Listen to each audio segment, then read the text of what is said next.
आदरणीय प्रधानमंत्री श्री नरेंद्र मोदी जी और यहाँ इस कार्यक्रम में उपस्थित बिहार के उप मुख्यमंत्री श्री सम्राट चौधरी जी, श्री विजय कुमार सिन्हा जी, मुंगेर से एनडीए जनता दल यू के उम्मीदवार श्री राजीव रंजन सिंह उर्फ ललन सिंह जी, बेगूसराय से एनडीए भाजपा के उम्मीदवार श्री गिरिराज सिंह जी, खगड़िया से एनडीए लोजपा रामविलास के उम्मीदवार श्री राजेश वर्मा जी, यहाँ उपस्थित जनता दल यूनाइटेड के राष्ट्रीय महासचिव और राज्यसभा के माननीय सांसद श्री संजय कुमार झा जी, यहाँ उपस्थित सभी माननीय विधायकगण, विधान पार्षदगण और एनडीए के सभी दलों के सम्मानित नेतागण, प्रिंट एवं इलेक्ट्रॉनिक मीडिया के पत्रकार मित्रों, छायाकार बंधुओं और इस पूरे कार्यक्रम में उपस्थित बहनों एवं भाइयों, आज जो आदरणीय नरेंद्र मोदी जी की बात को सुनने के लिए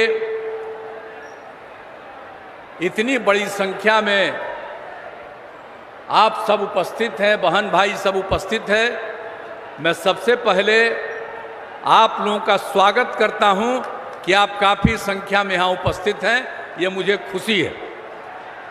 और आप जानते हैं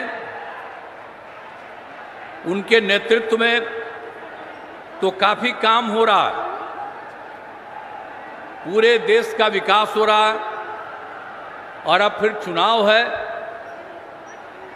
तो इस चुनाव में फिर जीतना है, तो ये सारी बातों को लेकर के आप जानते ही हैं कि देश का काफ़ी उन्होंने विकास किया है, बिहार को भी मदद किया है। इसके लिए मैं आदरणीय प्रधानमंत्री श्री नरेंद्र मोदी जी का हृदय से धन्यवाद देता हूं। और आप जानते हैं कि यहाँ पर बिहार में भी हम लोग सब काम तेजी से कर रहे हैं और आपको याद रहना चाहिए, हम लोग तो एक साथ 2005 से बिहार की सेवा करने के लिए आए, इसको याद रखिएगा। 2005 के नवंबर में हम लोग आए, काम करने लगे, लेकिन याद कीजिएगा कि उसके पहले जिसको 15 साल तक का मौका था और उसके पहले कांग्रेस को मौका था, इन लोगों ने क्या किया था आप जानते थे? शाम में घर से बाहर नहीं निकल पाते थे। याद रखिए 2005 के तक जो हालत है, इसको याद रखना चाहिए। और कितना विवाद होता था। आजकल तो सब समझता है कि मुस्लिम हमारा, हम वोट लेंगे, तो कितना ज्यादा हिंदू मुस्लिम का झगड़ा कराते रहते थे। तो इन सब चीजों को याद रखिए। अब पढ़ाई का क्या हाल था, बहुत कम बच्चे पढ़ते थे और बिल्कुल स्वास्थ्य के क्षेत्र में क्या काम होता था, प्राथमिक स्वास्थ्य केंद्र में बहुत मुश्किल से एक महीने में 29 लोग इलाज के लिए जाते थे। तो अब क्या हाल था, कहीं सड़क नहीं था, तो कोई तरह की चीज नहीं थी, कहीं बिजली नहीं थी। लेकिन उसके बाद जब हम लोगों को काम करने का मौका मिला तो हम लोगों ने एक एक चीज का काम किया, कितना विकास किया। और आप जानते हैं अब पूरे राज्य में प्रेम भाईचारे का और शांति का माहौल है। और ये जो मुस्लिम लोग का वोट लेने का चक्कर में रहता है, आप बिना मतलब का ही लोग, जो मुस्लिम लोग समझते हैं पता नहीं क्या, किसके दिमाग में क्या बात आती है।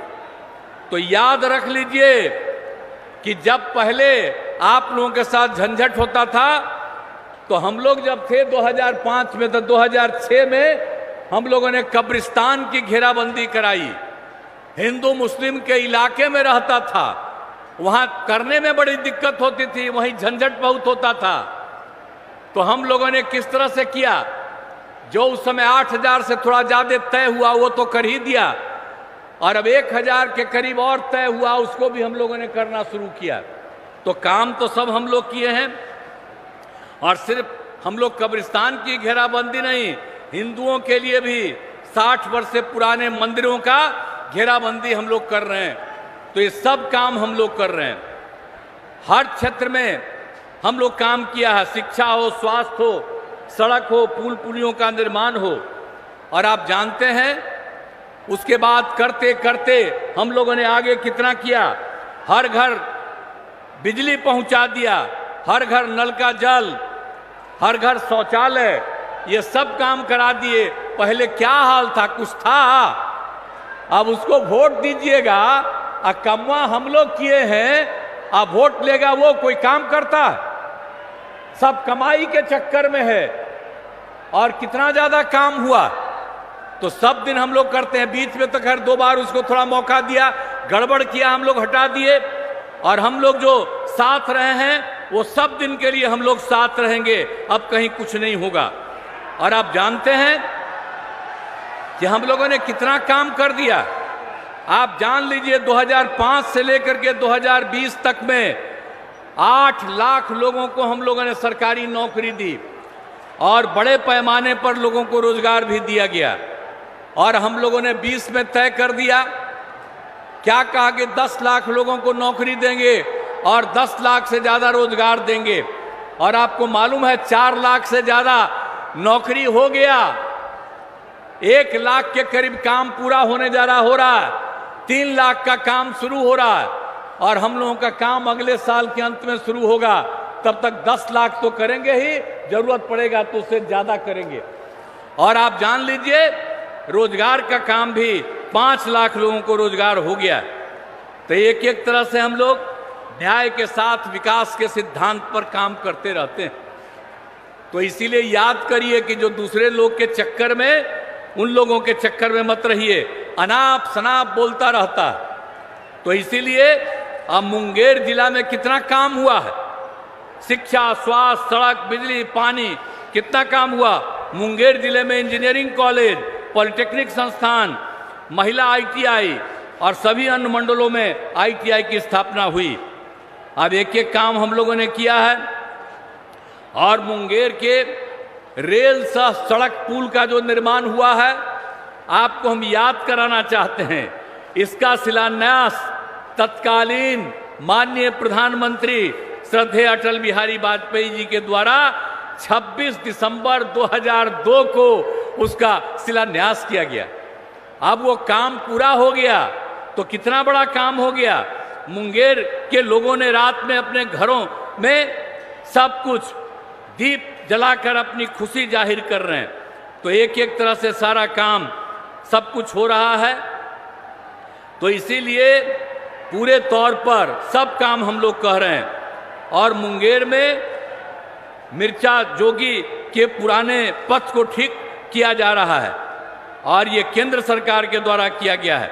ये नए 4 लेन ग्रीनफील्ड पथ का कार्य किया जा रहा है। तो अभी तो हमारे आदरणीय प्रधानमंत्री जी आपके सामने सब बात कहेंगे।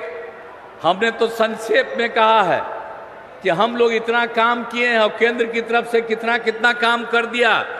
आज जो आज तक कभी कोई काम नहीं किए वही आकर के यहाँ कहते हैं। तो हम तो सब लोगों को कहेंगे कि जितना काम कर दिया है, कोई किसी के आधार पर बाएं दाएं इधर उधर कोई धंधा करने की बात करता है। अब यहाँ बताइए, यहाँ पर जो बेचारे हैं, आप यहाँ पर किसी को कैंडिडेट बना दिया। अब जो ललन बाबू जो यहाँ से है, अब किसको कैंडिडेट बना दिया? क्या मतलब है? सारा काम हम लोग किए हैं। आज जात के आधार पर कुछ वोट के चक्कर में है। आप जान लीजिए, जात के आधार पर एक वोट नहीं देना चाहिए, काम के आधार पर वोट देना चाहिए। और हम लोग बाकी सब लोग अपने परिवार को कराता है, बाल बच्चा को कराता है। यहाँ पर आदरणीय प्रधानमंत्री हैं, आप देखिए कोई बाल बच्चा को करते हैं। बिहार में भी हम लोगों को मौका मिला है, हम लोगों ने अपने परिवार को किसी को कुछ किया है, लेकिन कुछ लोग अपने परिवार को ही सब कुछ करते रहते हैं। तो याद रखिए, कभी ये सब नहीं होना चाहिए। और हम लोगों के लिए आप पूरा एक परिवार है और आप सब लोग को हम अपना परिवार मानते हैं, पूरे बिहार के लोगों को, और उनकी इज्जत करते हैं और उनकी सेवा करते हैं। तो जो कुछ भी काम होता है हम तो बराबर आते हैं, जो जरूरत पड़ता है और कराते हैं और कराते रहेंगे। और आप साथ जान लीजिए कि आदरणीय हमारे माननीय प्रधानमंत्री नरेंद्र मोदी जी का एकदम इच्छा है, पूरे बिहार को पूरे देश को आगे बढ़ाएंगे, पूरे बिहार की भी सेवा करेंगे। इसलिए हम तो यही चाहते हैं कि भाई मुंगेर लोकसभा से एनडीए जदयू के उम्मीदवार राजीव रंजन सिंह उर्फ ललन सिंह को जो चुनाव लड़े हैं उनको वोट देकर भारी मतों से जिताइए। और आप जान लीजिए, हम लोगों की इच्छा है कि बिहार के 40 सीट हम लोग जीतें और देश में 400 से ज्यादा सीट जीतें, ताकि फिर से आदरणीय प्रधानमंत्री नरेंद्र मोदी जी फिर से देश को आगे बढ़ाएं। प्रधानमंत्री के रूप में हम लोग यही चाहते हैं। तो आप लोगों से हम यही कहने आए हैं कि भाई तब आप लोग जो आ गए हैं तो राजीव रंजन सिंह उर्फ ललन जी को वोट दे करके जिताइएगा ना। हाथ उठा के बताइए, वोट दीजिएगा ना, हाथ जिताइएगा ना। तो आप लोगों को बहुत बहुत धन्यवाद देते हुए मैं अपनी बात समाप्त करता हूं और मैं आदरणीय प्रधानमंत्री आदरणीय नरेंद्र मोदी जी का अभिनंदन करता हूं, उनका स्वागत करता हूं। और वो यहाँ पर आए हुए हैं, वो आपके सामने सारी बात कहेंगे और पूरा देश बहुत आगे बढ़ेगा, यही हमको पूरी की पूरी उम्मीद है। इन्हीं शब्दों के साथ आप सबको बहुत धन्यवाद। और वो यहाँ पधारे हैं, इसके लिए मैं उनका नमन करता हूँ कि वे यहाँ आ गए हैं और अभी लगातार पूरे देश में भी जा रहे हैं, अब बिहार में भी कई जगह आ गए। बड़ी खुशी की बात है, आगे भी आते रहेंगे आप लोगों के बीच में। तो सब लोग एकदम बुलंद रहिए और खूब आगे बढ़िएगा। आप पहले कभी कोई पहन करके कपड़ा भी पहन करके चलते थे दीदी, आजकल कितना बढ़िया लग रहा है। तो आप समझ लीजिए और आगे बढ़िएगा। लेकिन गलती से उन लोगों को वोट दे करके अगर दे दीजिएगा तो निश्चित रूप से फिर बर्बाद हो जाइएगा, कुछ नहीं रहेगा। उस सब लोगों का पैसा अपने लेकर के अपने तरफ अपना काम करता रहेगा। इसलिए आपसे आग्रह है कि पूरे तौर पर एकजुट होकर के आप काम कीजिए। मैं इन्हीं शब्दों के साथ आप सबको धन्यवाद देते हुए मैं अपनी बात समाप्त करता हूं। जय हिंद।